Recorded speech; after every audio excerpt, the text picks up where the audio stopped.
एक महिला भक्त वृंदावन से बिहारी जी लेकर अपने घर आई और तभी बाहर से गोलू घर के अंदर आया और माँ से पूछता है कि माँ, यह कौन है? तो मैया ने बोला, ये भगवान हैं और ये ही हमारे मालिक हैं। अब तो घर में जब भी कोई नई चीज बनती तो सबसे पहले बिहारी जी को भोग लगता। पहले यह सब चीजें गोलू को सबसे पहले मिलती थीं। इससे गोलू बहुत चिढ़ने लगा और मन ही मन ठाकुर जी को कोसने लगा। एक दिन गोलू की माँ काम पर जाते समय बोली, गोलू, यमुना जी से मटके में जल भर कर लाना। जब गोलू पानी भरने के लिए जाने लगा तो जाते जाते बिहारी जी को कहने लगा, खाने के लिए तो सबसे पहले तैयार रहते हो, लेकिन काम तो मुझे ही करना पड़ता है। अगर यहाँ रहना है तो काम करो। कहकर गोलू यमुना जी से जल भरने के लिए चल पड़ा। गोलू जब यमुना जी में जल भरने लगा तो उसने देखा कि यमुना जी के अंदर बिहारी जी विराजमान हैं और कह रहे हैं, ला गोलू, घड़ा हम भर देते हैं। गोलू उनको देखकर हैरान हो गया और बोला, नहीं नहीं, मैं अपने आप भर लूंगा। लेकिन ठाकुर जी ने उसके हाथ से घड़ा ले लिया और भरकर घर ले आए। गोलू घर आकर डर रहा था कि अगर माँ को पता लगा कि मैंने ठाकुर जी से काम करवाया है तो आज मेरी पक्की पिटाई होगी। माँ ने घर आकर बिहारी जी को गीले कपड़ों में देखा तो एकदम से हैरान हो गई और कहने लगी कि गोलू, ये जरूर तेरी शरारत है, जरूर तूने ही इन पर जल डाला है। गोलू ने अपनी माँ को समझाने का बहुत प्रयास किया, लेकिन माँ ने उसको डांट कर चुप करा दिया और ठाकुर जी के भीगे हुए वस्त्रों को बदलने लगी।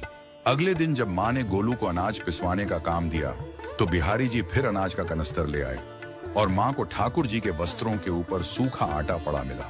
तो माँ ने फिर गोलू को डांटा कि तुझे पता नहीं कि ये हमारे भगवान हैं और तू भगवान के साथ शरारत करता है। आज तूने फिर इनके ऊपर आटा फेंका है। तो गोलू शपथ लेकर कहने लगा, नहीं माँ, मैंने कोई शरारत नहीं करी है।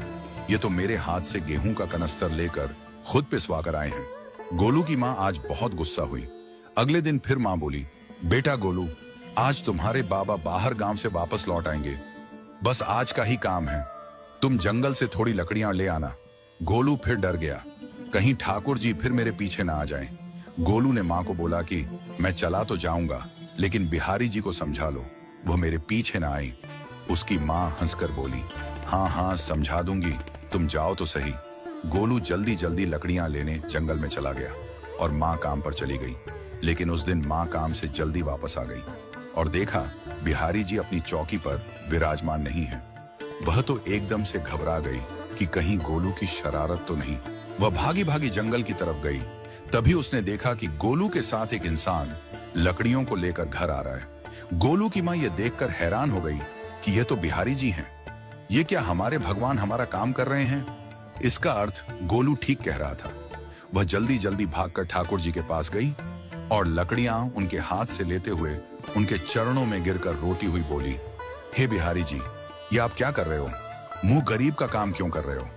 ठाकुर जी मुस्कुराते हुए बोले, हमें तो तेरे बेटे पर बहुत प्यार आता है। सब लोग हमें भगवान समझते हैं, लेकिन एक तेरा बेटा ही था जो हमको अपना मानता था।